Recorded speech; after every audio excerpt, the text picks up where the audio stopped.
Two cracks in a Twilit cave.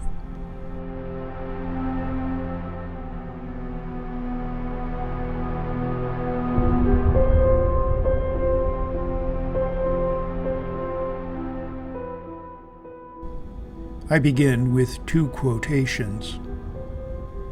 Heatherly is the dearest doctor that ever was, and his invariable prescription to all his patients is, lie low, go slow, and keep cool. He maintains that overwork slew Pansay, who died under his hand about 3 years ago, and he laughs at my theory that there was a crack in Pansay's head and a little bit of the dark world came through and pressed him to death. Rudyard Kipling, The Phantom Rickshaw, 1888. So long as he is attached with his will to the external, and regards this world's good as his treasure, he gives his body to the world or to the earth, and his soul to the abyss of the dark world. Jacob Boehme, The 6 Theosophical Points, 1620.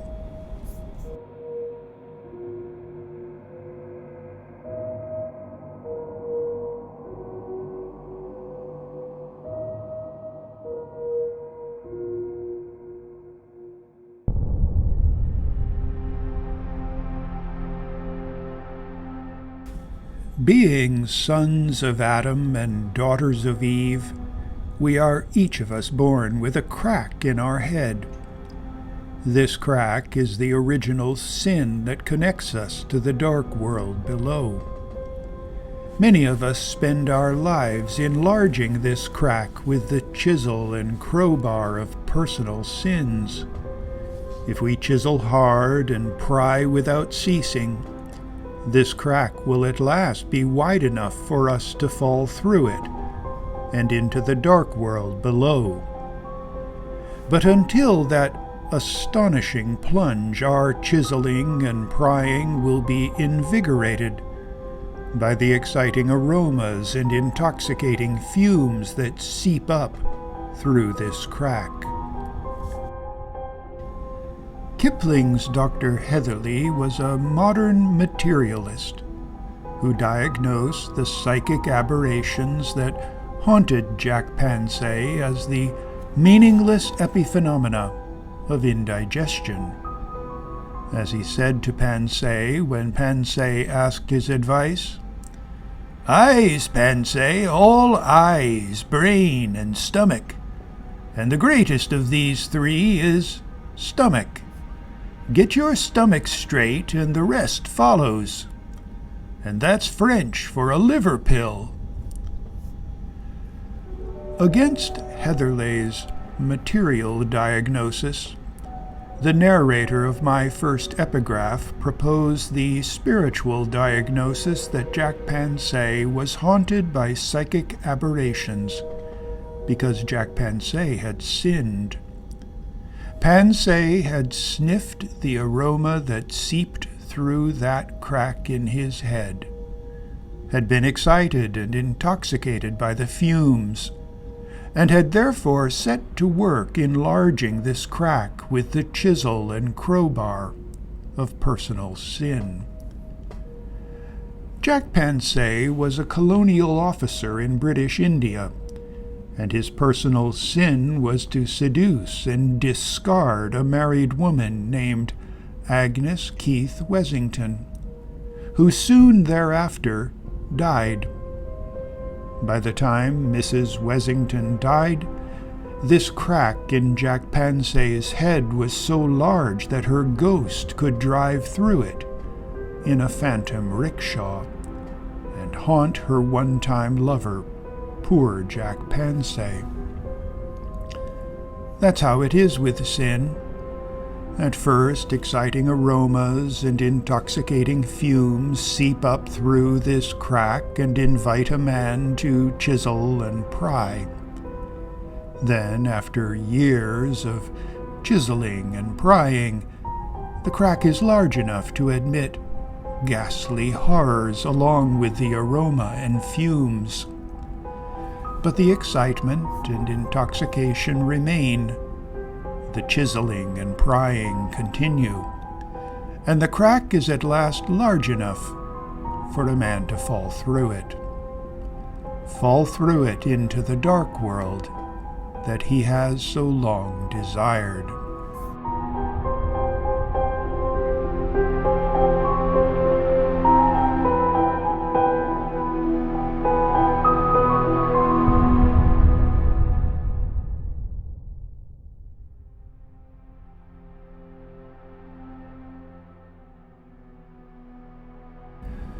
Jacob Boehme was a 17th century Christian mystic who said that a man gives his soul to the dark world when he attaches his will to the external, regards the world's good as his treasure, and gives his body to the material earth.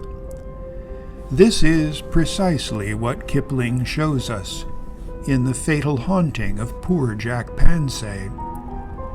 Pansay gave his soul to the dark world when he shaped his will to approve adultery, when he briefly regarded trysts with Agnes Keith Wessington as his treasure, and when he at last gave his sin-haunted body to the care of a materialist like Dr. Heatherley and his little liver pills.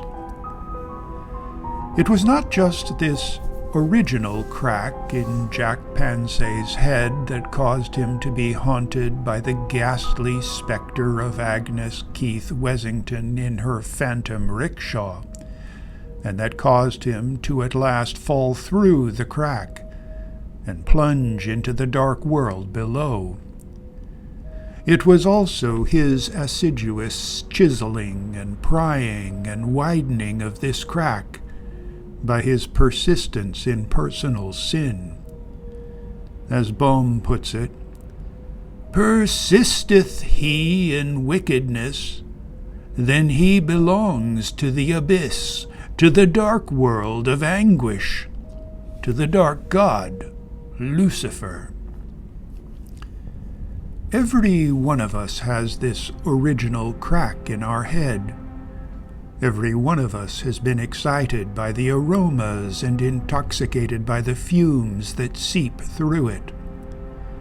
But not all of us are so persistent in our wickedness that we widen the crack into a shaft we can fall through. Not all of us, in the end, plunge into the abyss of the dark world and its dark god Lucifer, to which and whom those who do plunge do by then most certainly belong.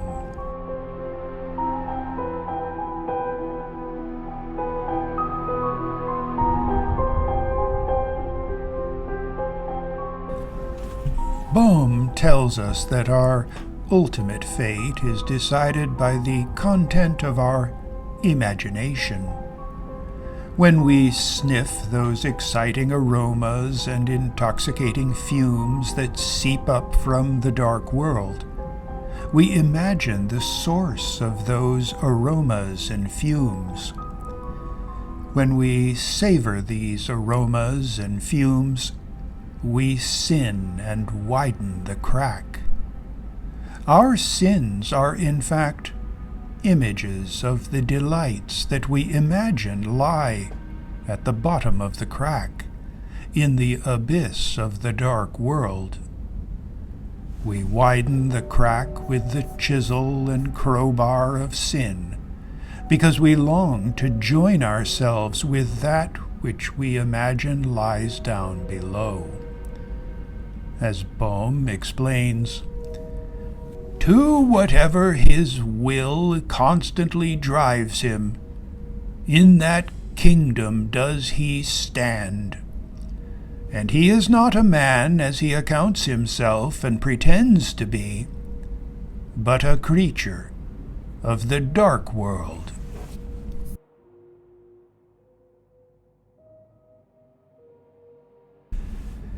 There is, at the same time, a second crack in our heads, and through this crack falls a beam of what Bohm calls God's light.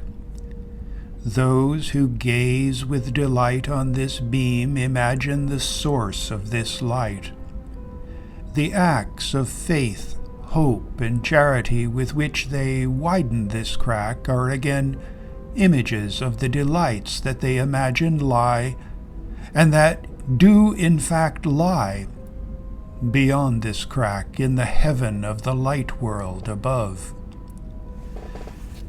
If you hold your nose to the first crack and persistently imagine the source of those aromas and fumes, that crack will widen and you will at last fall through it. The dark world that you so long saw in a glass darkly, you will then see face to face. If you keep your eye on the second crack and persistently imagine the source of that light, that crack will widen, and you will at last rise through it. The light world that you so long saw in a glass darkly, you will then see face to face. Thus, Bohm admonishes us, he should by imagination continually go out again into the light world for which he was created, in order that the light may give him luster, that he may know himself and see the outer mystery.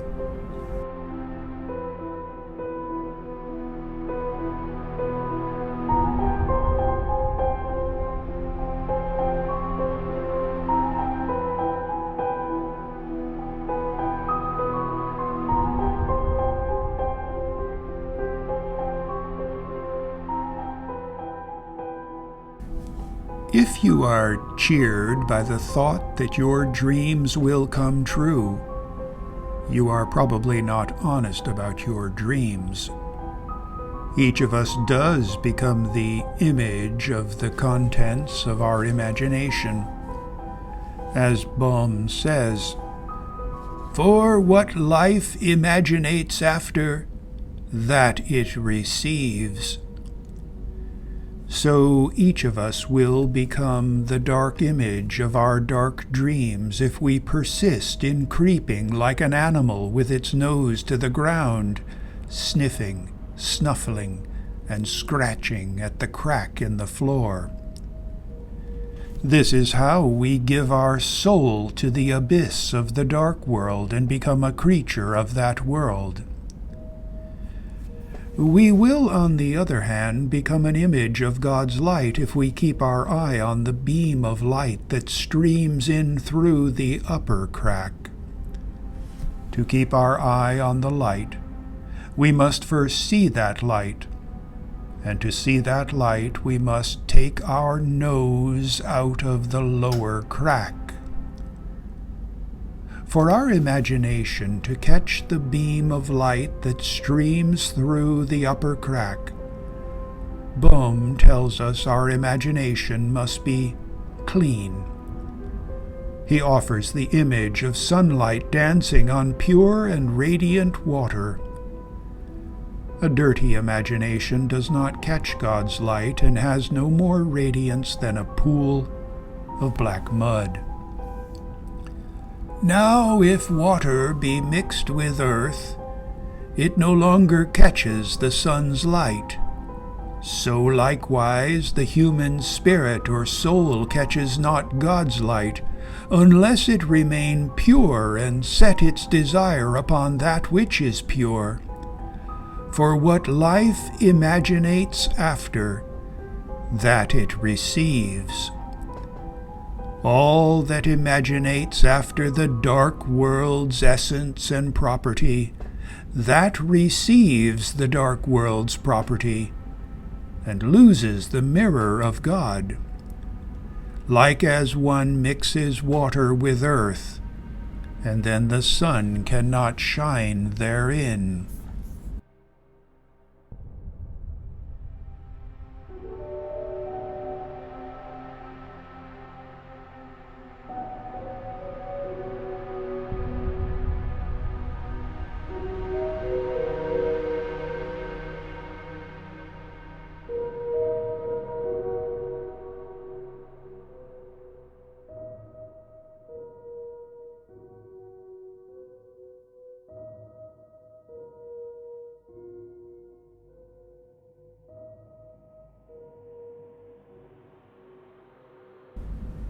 Imagine that your head is a twilit cave. In the floor of this cave there is a crack that connects to the deeper dark world where light has never been. This crack emits puffs of incense-like smoke that intoxicates the mind with dark dreams and dark desires. In the roof of this cave there is a second crack that connects to the upper world of sunlight and fresh air that Bohm calls the light world. This crack admits a beam of light. The degree of twilight in this cave will depend on the sizes you have, by persistent chiseling and prying, given to the two cracks in your head. It will also depend on the substance you have prepared to receive the beam of light. If that substance is black slime, the twilight in your head will be very deep, and the intoxication of the smoke extremely profound. If it is a pool of clear water, your head will glow with reflected light. Your eye will be lifted to the upper crack, and your imagination will be filled with images of the upper world, where there is sunlight and fresh air.